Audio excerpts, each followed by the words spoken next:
Hi, it's James, also known as the Orange and Black Dude. I'm so glad you could be here with us. Tonight I want to do something a little different. I was going to do the AP poll and compare that to the coaches poll, but Golden Blue Dude already did a video about that today, and I thought he did a super job, so I'll just leave it there. I will say the glaring omission that I was going to point out was the fact that Texas was not in the AP poll. They were number 18 in the coaches poll, but they weren't even ranked in the AP poll. And I think the AP poll is right. I don't think Texas should be ranked. I mean, they were 5-7 last year. So until they can prove they can go to a bowl game, a high-quality bowl game consistently and contend for the Big 12, they should not be ranked in the preseason.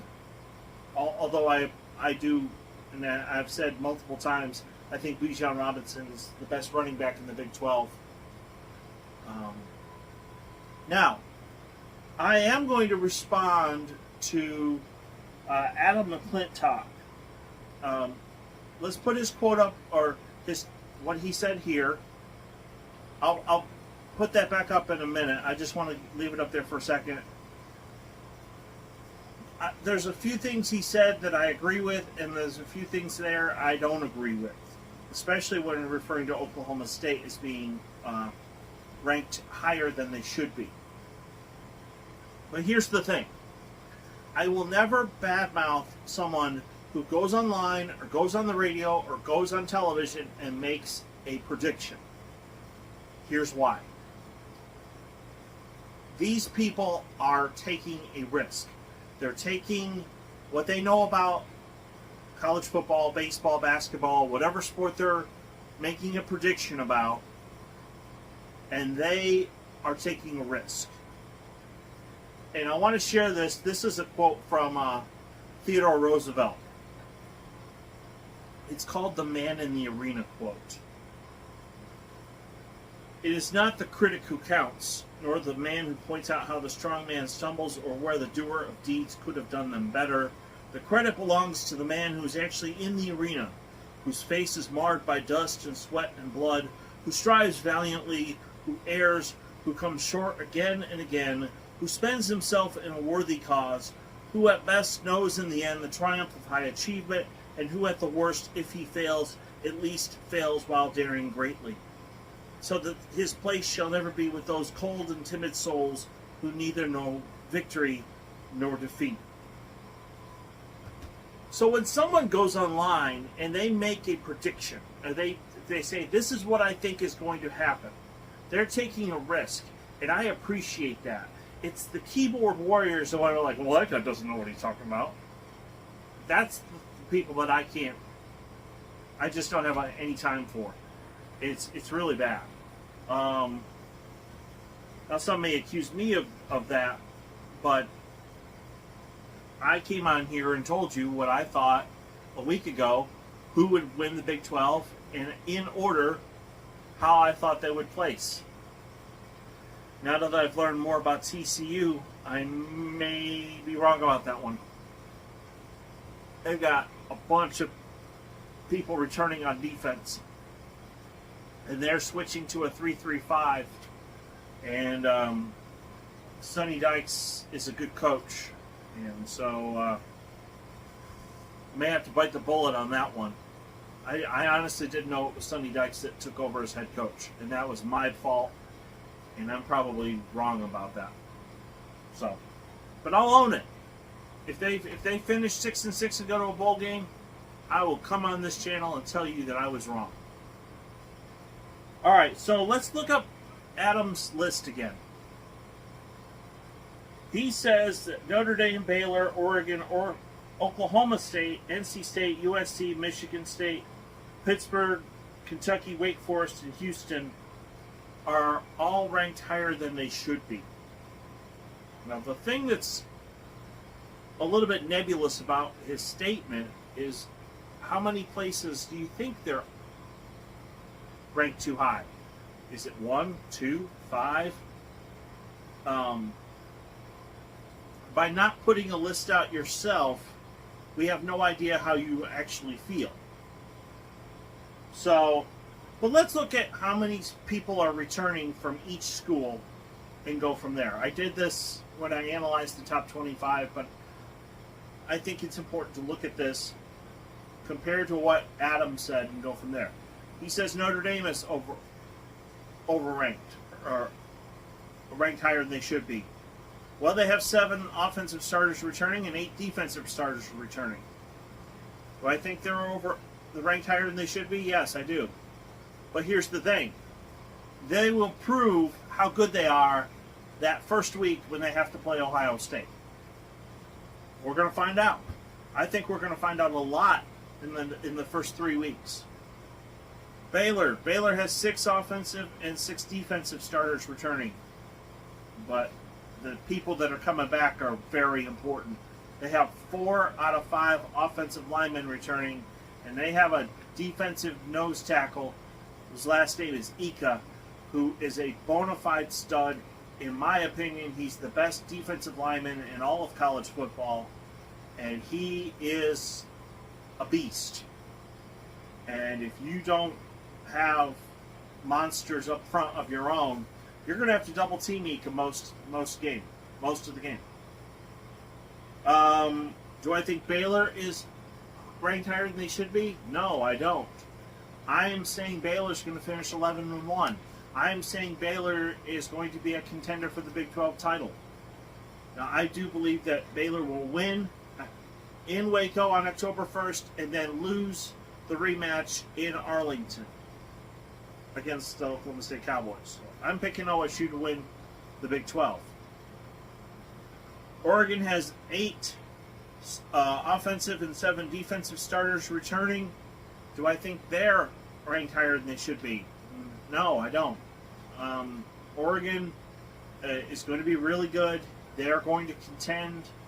Remember, they have Utah at home, so that will give them an advantage when it comes to who's going to contend for the Pac-12 title.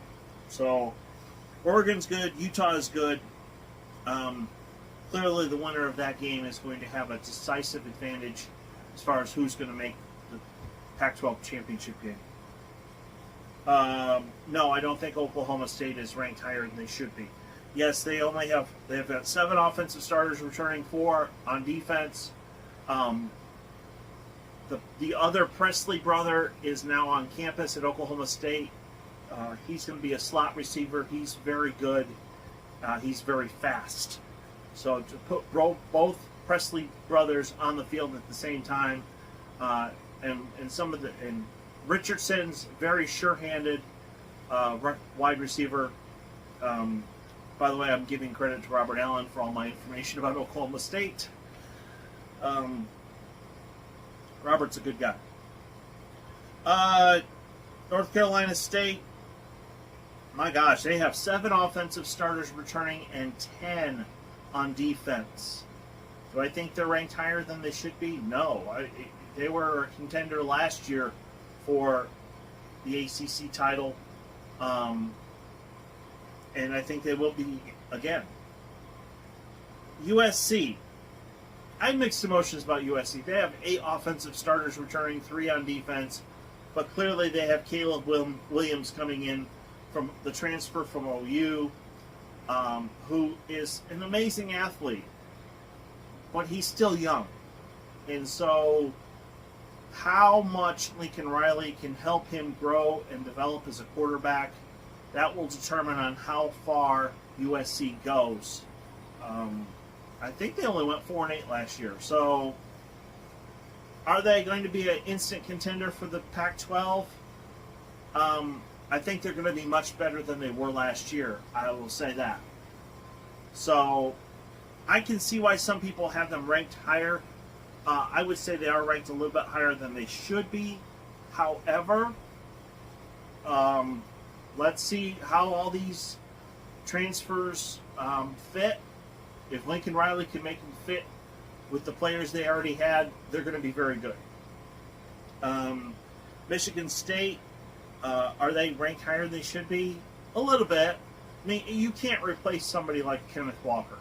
He was one of the best running backs in all of college football last year. He was an amazing athlete, but they do have 5 offensive starters returning and 9 on defense. And believe me, as long as somebody can step up and do 80% of what Walker did as far as running the ball, if you can run the football and play good defense, you're going to win football games. So, but I still think they are a legitimate contender for the Big Ten. I mean, Michigan State, Penn State, Ohio State, Michigan.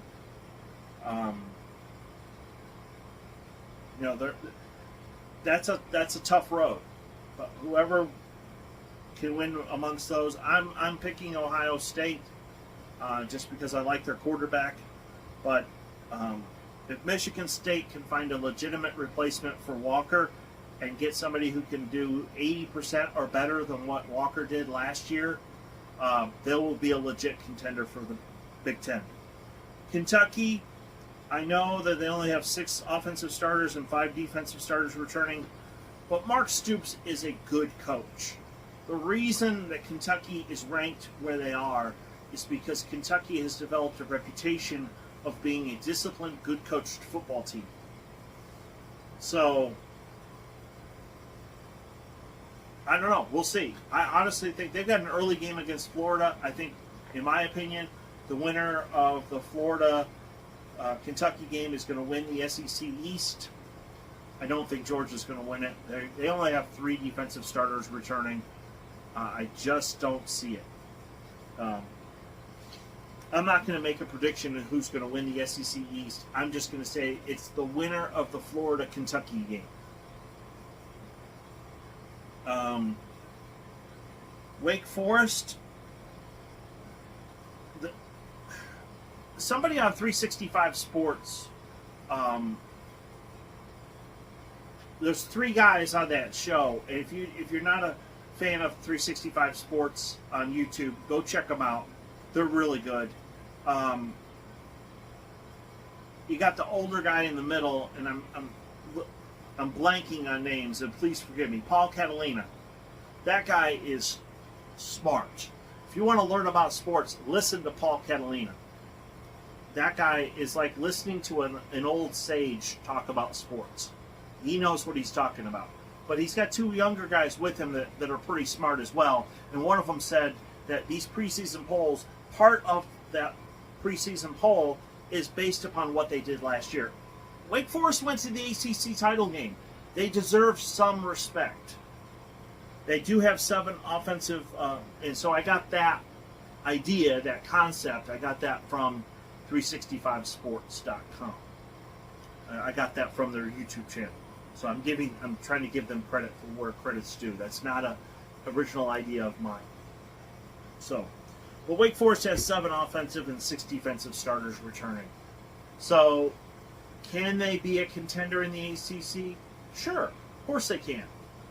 But a lot of people don't give Wake Forest credit because this is really the first year in a long time where they've played well.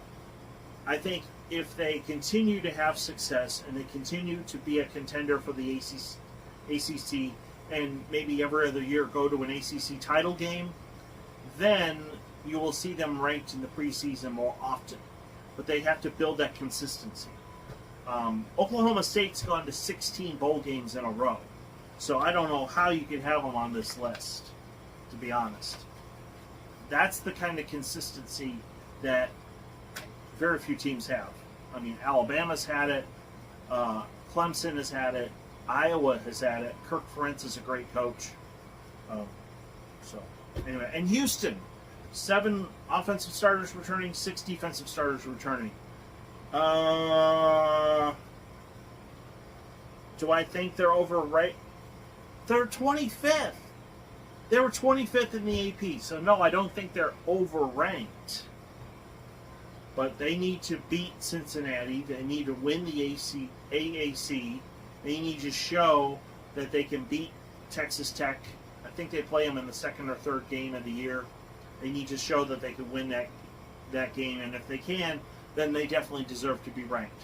So anyway, if you're new to the channel, please hit like and subscribe. Tomorrow, I'm going to talk about the importance of all these games that are on September 17th. So Until then, have a great day, and thank you for watching.